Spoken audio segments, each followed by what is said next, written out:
didatangi sosok perempuan yang sangat cantik dan ditawari uang sebanyak 1 karung. Tapi dengan syarat harus ikut dengan perempuan tersebut tinggal di istana. Assalamualaikum warahmatullahi wabarakatuh. Pada video kali ini saya ingin menceritakan kisah dari narasumber yang bernama Ibu Adeng. Nah, Ibu Adeng ini bercerita bahwasanya dia pernah dibawa ke istana Nyi Blorong dan diberi uang sebanyak 1 karung. Kemudian Ibu Adeng juga bercerita bahwasanya dia pernah hampir menjadi korban tumbal pesugihan Gunung Cermai. Oke, langsung saja kita ke kisahnya. Pada suatu ketika, Ibu Adeng diajak oleh temannya untuk mencari tanaman eceng. Nah, tanaman eceng ini memang terkenal bisa dimakan untuk tambahan lauk pauk. Akhirnya jalan tuh Ibu Adeng dengan temannya mencari tanaman eceng. Nah, tanaman eceng yang bisa dijadikan lauk pauk atau sayuran ini tanaman eceng muda. Akhirnya berjalan tuh ke sebuah pemakaman, ya. Di pemakaman itu, dekat pemakaman ada sebuah rawa. Nah, biasanya di rawa-rawa itu banyak terdapat tanaman eceng. Akhirnya mereka tuh mencari tuh di situ, mencari mana tanaman eceng, ya. Ternyata nggak jumpa, nggak ada. Ada tapi tua. Nah, di sini kan yang diinginkan Ibu Adeng beserta kawannya yang ngajak itu tanaman eceng yang muda, tapi ini adanya yang tua. Nah, mencari-mencari nggak ada. Tiba-tiba Ibu Adeng itu melihat seekor ular yang sangat besar. Itu besar badannya itu sebesar betis orang dewasa. Lah, bisa dibilang sangat besar atau cukup besar, ya. Nah, Ibu Adeng tuh cepat-cepat tuh ingin memberitahu kawannya bahwasanya ada ular nih, ada ular besar, ya.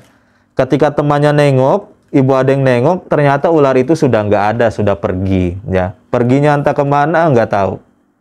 Pokoknya hilang aja. Nah, yang anehnya itu, setelah ular itu menghilang, ya, tiba-tiba di sekitar rawa tersebut yang tadinya nggak ada tanaman eceng muda, ini jadi banyak tanaman eceng muda. Ya, otomatis Ibu Adeng beserta kawannya ini ya langsung ngambil tanaman eceng muda tersebut untuk dibawa pulang. Nah, sudah terkumpul cukup, akhirnya mereka pulang ke rumah masing-masing. Ibu Adeng pulang ke rumah, kemudian menuju dapur. Nah, ketika ingin memasak tanaman eceng muda tersebut, tiba-tiba Ibu Adeng itu jatuh pingsan. Ya. Jatuh pingsan, tidak sadarkan diri. Lalu sang suami atau suaminya Ibu Adeng tuh melihat hal tersebut langsung panik. Langsung coba berusaha untuk membangunkan Ibu Adeng, tapi Ibu Adeng tuh nggak mau bangun-bangun. Seperti itu. Nah, kemudian Ibu Adeng bercerita di dalam pingsannya atau di dalam ketidaksadaran Ibu Adeng itu didatangi oleh 3 orang makhluk yang sangat besar, ya. Tinggi dan besar, 3 makhluk yang sangat tinggi dan besar. Itu satu memegang tangan kanan Ibu Adeng, satunya lagi memegang tangan kiri Ibu Adeng, dan satunya lagi menjambak rambut Ibu Adeng. Nah, akhirnya Ibu Adeng tuh dibawa tuh sama ketiga makhluk tersebut, ya. Entah dibawa kemana. Nah, ketika pada suatu tempat, ya, Ibu Adeng tuh dilempar ke tempat itu. Nah, ternyata tempat itu tuh di sebuah rumah, ya. Rumah yang sangat besar. Akan tetapi rumah itu yang anehnya menurut Ibu Adeng itu tidak ada perabotan satupun, ya. Tidak ada, ya pokoknya tidak ada perabotan. Yang ada hanya alas aja untuk duduk, tikar lah seperti itu. Nah, di situ Ibu Adeng langsung bingung, ya. Karena tiga makhluk itu langsung meninggalkan Ibu Adeng di situ sendirian. Ya. Langsung bingung tuh Ibu Adeng. Dalam hati berkata, saya ini di mana? Terus apa yang harus saya lakukan? Sambil menangis. Nah, di dalam tangisannya Ibu Adeng, tiba-tiba datang seorang kakek-kakek, ya. Ini dengan memakai jubah putih, kemudian jenggotnya putih, dan menghampiri Ibu Adeng. Otomatis Ibu Adeng di situ kaget ya. Ketika kaget, kakek-kakek itu bertanya, "Nak, ngapain kamu di sini?" Ya, ini bukan tempat kamu, kata kakek tersebut. Ibu Adeng menjawab, saya juga nggak tahu. Ya. Saya juga nggak tahu. Tiba-tiba saya ada di sini, kata Ibu Adeng. Kemudian kakek itu menjawab, oh, ya sudah pulang sana nak, ini bukan tempatmu, ya. Nah, ketika ketika si kakek bilang tersebut, tiba-tiba rumah ini berubah menjadi sebuah pohon yang sangat besar. Kemudian di samping pohon tersebut terdapat 2 makam. Ya, otomatis tambah kaget lah di situ Ibu Adeng.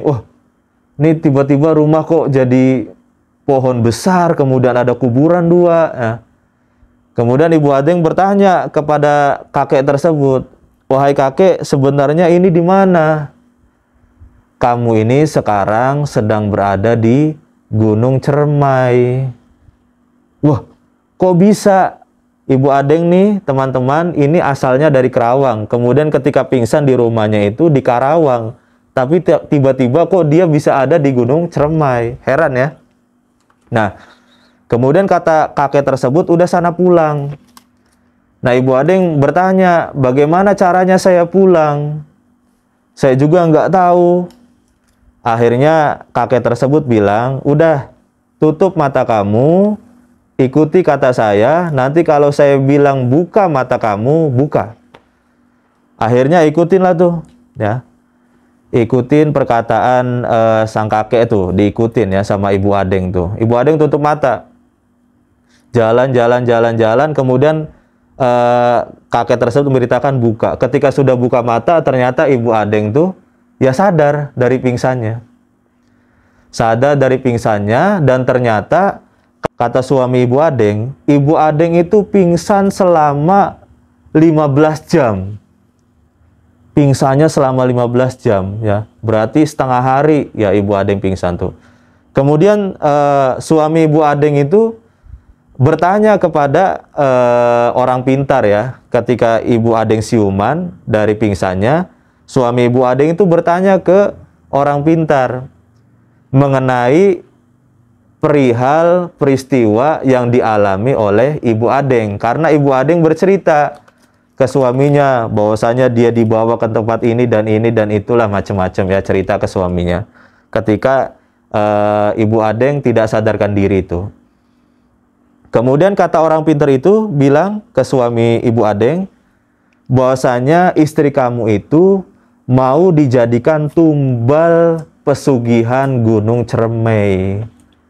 Akhirnya suami Ibu Adeng itu bertanya kepada orang pintar tersebut ya, siapa yang tega untuk menjadikan istri saya sebagai tumbal? Tolong kasih tahu ciri-cirinya ya. Akhirnya orang pintar tersebut itu memberitahu ciri-cirinya. Nah, ciri-cirinya rumahnya begini, orangnya begini. Itu dekat dengan tempat kamu, kata orang pintar tersebut.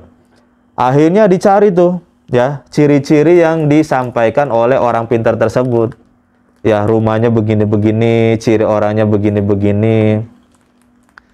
Ketika sudah dicari, ternyata itu tetangga dekat rumahnya.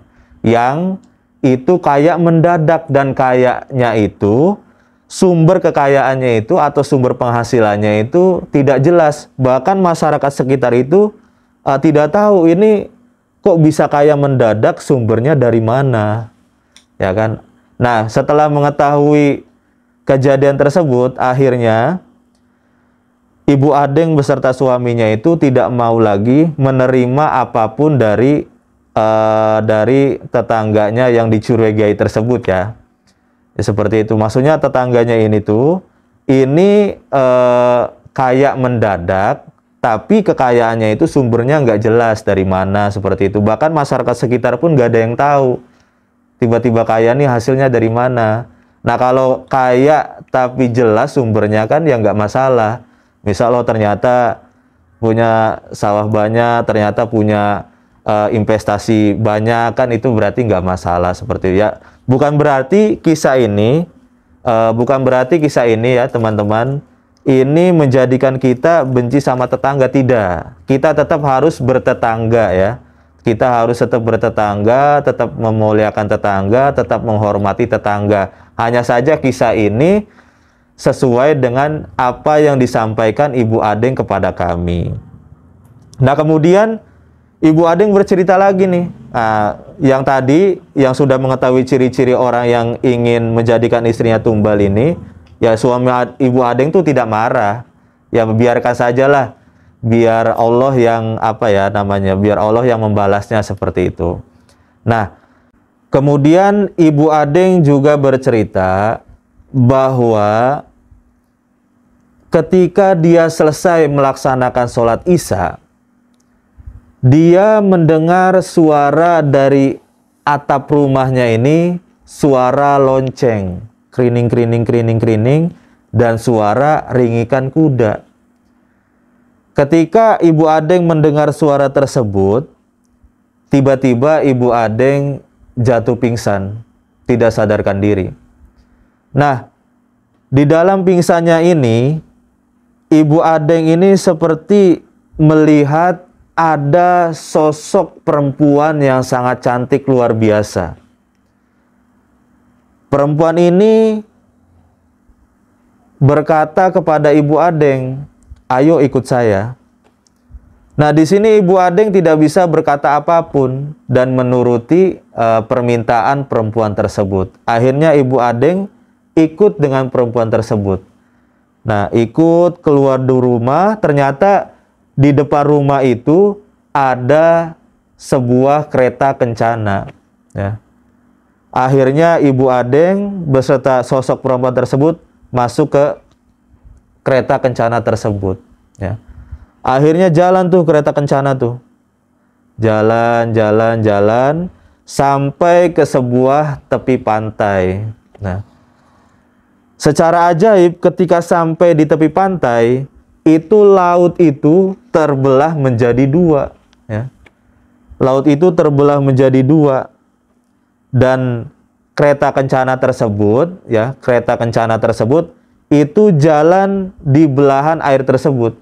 Nah, dan yang anehnya lagi, jalan yang dilalui itu, ya, ternyata itu tumpukan orang-orang.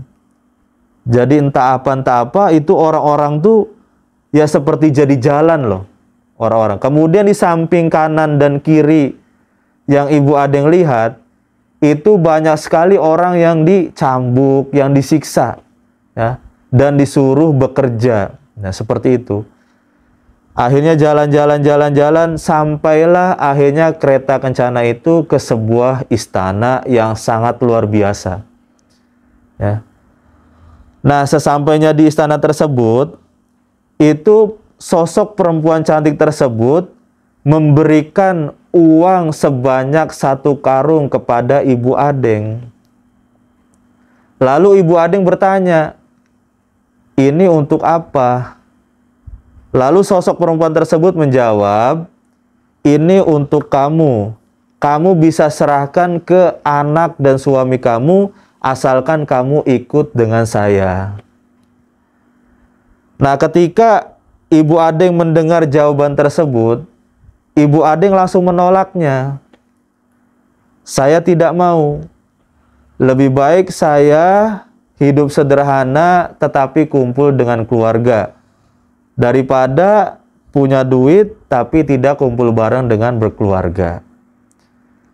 Akhirnya mendengar jawaban tersebut, ya, tiba-tiba secara ajaib Ibu Adeng tuh tersadar dari pingsannya. Nah, ketika tersadar dari pingsannya, kemudian cepat-cepat Ibu Adeng itu bercerita kepada suaminya mengenai pengalaman tadi. Bahwasanya Ibu Adeng itu didatangi sosok perempuan yang sangat cantik dan ditawari uang sebanyak 1 karung. Dengan syarat Ibu Adeng harus ikut dengan perempuan tersebut tinggal di istana. Ya. Akhirnya suami Ibu Adeng mencari orang pintar. Kemudian kata orang pintar tersebut, sosok perempuan yang barusan mendatangi Ibu Adeng itulah Nyi Blorong. Seperti itu. Oke teman-teman, itu tadi kisah Ibu Adeng, yang mana Ibu Adeng itu pernah hampir dijadikan tumbal pesugihan Gunung Cermai ya.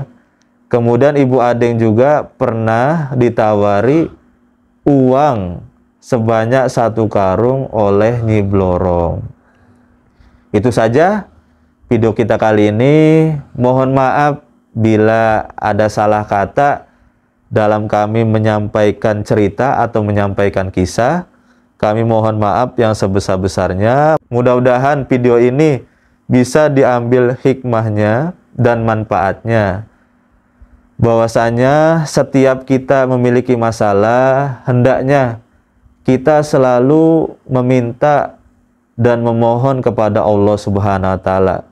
Semoga kita semua selalu diberi rizki yang berkah dan berlimpah oleh Allah Subhanahu wa taala.